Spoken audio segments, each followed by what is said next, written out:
Oke teman-teman, kali ini saya akan kembali lagi ya membahas mengenai kabar terbaru dari Timnas Indonesia. Namun di sini saya akan melanjutkan konten sebelumnya ya. Di sini karena saya melihat bahwa sebenarnya ada netizen atau subscriber yang memang pro dengan ada juga yang kontra. Nah, hal ini pun lantaran saya kemarin ya membuat sebuah formasi atau line up skuad Timnas Indonesia U23 untuk persiapan di kualifikasi Piala Asia dan juga Piala Asia serta nanti di Piala AFF.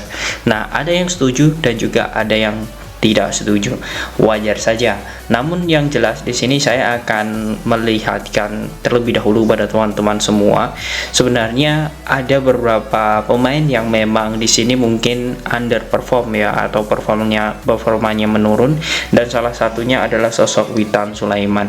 Nah, Witan Sulaiman ini banyak sekali subscriber yang sangat ini ya menginginkan untuk dirubah karena Sintayong nanti akan sedikit kesulitan jika memainkan pemain-pemain yang turun performa.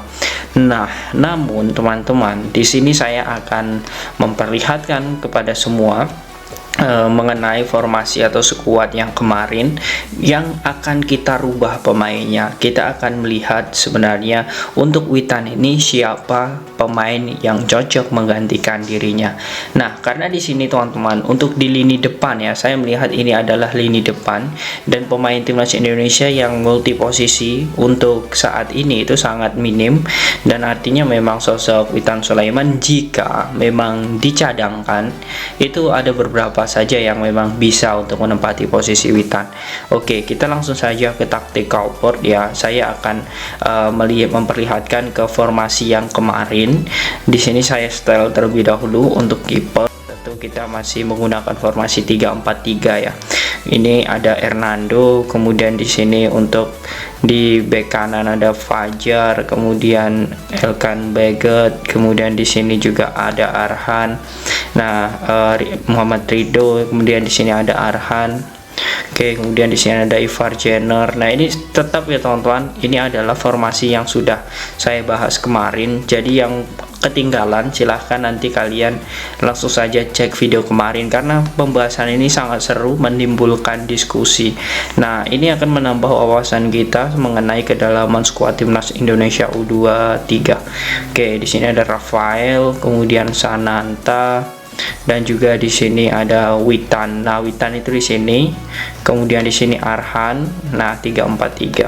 Nah, oke. Kurang lebih formasinya seperti ini teman-teman untuk kemarin. Jadi di sini yang jadi permasalahan kita adalah sosok Witan Sulaiman. Nah, Witan Sulaiman ini banyak sekali kemarin itu yang memang Bang, tolong Witan itu diganti, dan tolong Bang carikan pengganti yang memang bisa menjadi opsi Sintayong untuk starter selain Witan. Nah, oke. Saya melihat di sini teman-teman ada tiga pemain yang bisa nanti menggantikan sosok Witan Sulaiman. Nah, memang tiga pemain ini saat ini menurut saya juga menjadi pesaing kuat di timnya masing-masing ya. Tiga pemain itu ada Titan Agung ya, pemain Bayangkara FC, kemudian Irfan Jauhari Persis Solo, dan juga Roy Schroyer. Nah, ini memang James Kelly Schroyer ini juga mungkin banyak yang sedikit meragukan. Namun tidak masalah menurut saya dengan pemanggilan nanti yang akan dilakukan oleh Sintayong jika Schroyer ini dipanggil, karena saya akan membongkarnya semua. Tiga pemain ini akan saya bongkar mengenai potensi dirinya untuk menggantikan sosok Witan Sulaiman. Nah, oke, saya akan membahas terlebih dahulu ya, karena di sini saya melihat memang ada tiga pemain. Yang pertama mengenai James Kelly Schroyer, pemain Persik Kediri di musim lalu ya. Saya melihat datanya, dia musim lalu itu berhasil bermain 24 pertandingan bersama Persik Kediri. Dirinya mampu mencetak 2 gol. Nah, kemudian di sini saya melihat untuk posisi dari Kelly Schroyer ini sebenarnya dia memiliki posisi sebagai di sini teman-teman. Nah, di posisi Sananta ini aslinya adalah di depan striker sekali. Ini posisi aslinya ya, posisi dari James Kelly Schroyer ini. Nah, namun di sini saya melihat ketika Schroyer dimainkan oleh Coach Indra Safri, dia lebih ke sayap kanan. Nah, artinya ditempati oleh posisi Rafael Struijk. Namun tidak mungkin sepertinya sosok Rafael Struijk ini diganti karena memang kualitasnya memang sudah di atas rata-rata. Artinya memang posisi Witan ini akan diakuisisi oleh Schroyer jika memang diturunkan. 24 penampilan ya. Kemudian dia mencetak 2 gol. Kemudian bersama timnas dia sudah bermain sebanyak 4 kali di timnas U23 ya. Dan memang ini menjadi kelebihan bagi Schroyer karena dia memiliki 3 posisi, depan, sayap kanan dan juga sayap kiri, dan semua kakinya itu bagus. Nah, itulah teman-teman mengapa ya mungkin Sintayong nanti ketika memang Witan itu tidak diturunkan, Schroyer bisa menjadi pemain inti. Nah, namun di sisi lain saya melihat juga untuk persaingan di sayap kiri ini bukan hanya Schroyer saja. Di sini ada beberapa pemain lainnya, yakni Irfan Jauhari. Nah, Irfan Jauhari itu mungkin ya bagi teman-teman semua, nah ini adalah pemain yang lebih cocok. Ini adalah pemain yang memang sangat ditunggu-tunggu dibanding Witan Sulaiman. Nah, namun di sini teman-teman saya memperlihatkan kepada teman-teman mengenai data dari Irfan Jauhari di musim ini. Awal pertama saat melawan Persebaya, dia tidak ada di dalam skuad. Nah, kita melihat apakah ini juga penurunan performa dari Irfan Jauhari ataupun memang Irfan Jauhari itu cedera. Karena saya melihat dari kabar-kabar yang saya kulik ya dari Irfan Jauhari, saya belum menemukan. Namun bagi teman-teman yang mungkin pecinta Persis Solo, kalian bisa update langsung atau kalian bisa tulis di kolom komentar mengenai perkembangan terbaru dari Irfan Jauhari. Nah, kemudian memang untuk lawan Persebaya dia tidak main. Kemudian saat melawan Persis Solo kemarin, saat melawan PSS Sleman kemarin dia berhasil bermain ya, itu 25 menit. Nah, ini menjadi hal yang sangat luar biasa karena saya melihat ketika Irfan Jauhari membela timnas Indonesia ya, di sini saya melihat dari saat dia membela timnas U23 ya. Ini memang dia sudah tampil sebanyak 8 kali ya, 8 kali pertandingan, dan bersama timnas U23 apalagi di SEA Games kemarin ia mampu mencetak 2 gol. Dan yang sangat luar biasa dari sosok Irfan Jauhari ini ya teman-teman, saya melihatnya bahwa dirinya selain dia memang bisa di posisi di sini sebentar. Nah, di sisi kiri ya menggantikan Witan ya, dia juga bisa bertukar posisi dengan sosok Rafael Struijk. Nah, jadi kedua pemain ini nantinya teman-teman bisa saling tukar posisi baik di babak pertama atau babak kedua.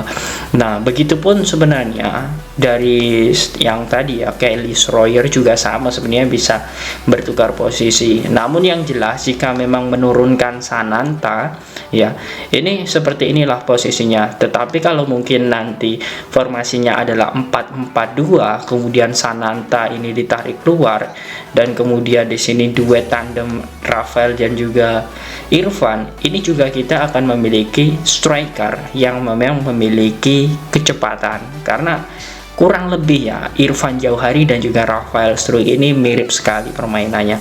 Nah, kurang lebih seperti itu teman-teman untuk di lini depan jika memang Witan tidak main. Namun di sini ada satu lagi pemain yang memang di sini nanti bisa menjadi bagian penting bagi timnas Indonesia juga. Nah, di sini ada sosok yang memang menurut kita juga masih asing, namun dia sebenarnya teman-teman, dia juga memiliki caps yang bagus bersama timnas Indonesia. Bersama timnas U22 kemarin dia sudah bermain sebanyak 4 kali dan mampu mencetak 2 gol juga. Ya, dia adalah Titan Agung. Nah, Titan Agung saat ini bermain untuk Bayangkara Presisi dan dia juga permainan sangat luar biasa ya bersama Bayangkara ini, dan dia memang tipikal striker ya, striker yang memang bisa ditempatkan sebagai gelandang tengah ya. Kemudian dia juga bisa di sayap kiri. Nah, untuk Titan Agung ini juga bisa teman-teman ya. Namun yang jelas di sini kita melihat persaingan di sayap kiri khususnya untuk menggantikan sosok Witan Sulaiman ini memang ada tiga. Ada Titan Agung, kemudian di sini ada Irfan Jawari dan juga Kyle Schroyer. Nah, semua pemain ini menurut saya tinggal kebutuhan pelatih saja. Namun yang jelas ya teman-teman, ini akan menjadi komposisi yang menarik menurut saya. Tinggal bagaimana formasi yang akan diatur oleh Sintayong. Namun jika memang Sintayong tetap menggunakan formasi 3-4-3, saya sangat yakin sekali di sini untuk di sayap kiri ya itu akan diisi oleh sosok Rafael Struijk dan Irfan Jauhari akan dipindah ke kanan. Nah, seperti ini. Ini adalah formasi yang memang sangat strategis menurut saya, karena kita ketahui di belakang sudah ada Rido, Bagot, kemudian Fajar Fatur Rahman, ini Dewangga, kemudian Ivar Jenner di gelandang pertahan, Arhan bisa masuk menjadi winger, kemudian di sini ada sosok Marcelino Ferdinand. Nah, ini adalah formasi yang menurut saya memang sangat strategis untuk timnas U23. Namun yang jelas semua itu adalah kebutuhan pelatih, dan di sini saya menjelaskannya adalah di formasi 3-4-3. Nah, seperti yang sudah saya jelaskan ketika mungkin nanti formasinya adalah 4-4-2 atau 4-2-3-1, itu juga mungkin akan berbeda, dan perbedaan itulah nantinya teman-teman yang mungkin akan membuat para pemain yang sudah saya jelaskan ini juga dirotasi oleh Sintayong. Namun tidak masalah dengan formasi seperti ini, saya yakin untuk Piala Asia U23 ya, jika kita lolos kemudian di kualifikasi Piala Asia September nanti, kemudian di Piala AFF di Agustus nanti, jika formasi yang seperti ini saya sangat yakin sekali ya, kita berdoa sama-sama semoga timnas bisa juara Piala AFF dan juara grup di kualifikasi Piala Asia nanti. Nah, bagaimana menurut kalian teman-teman jika pengganti Witan Sulaiman ini adalah sosok Irfan Jauhari? Apakah kalian setuju? Silahkan kalian tulis di kolom komentar.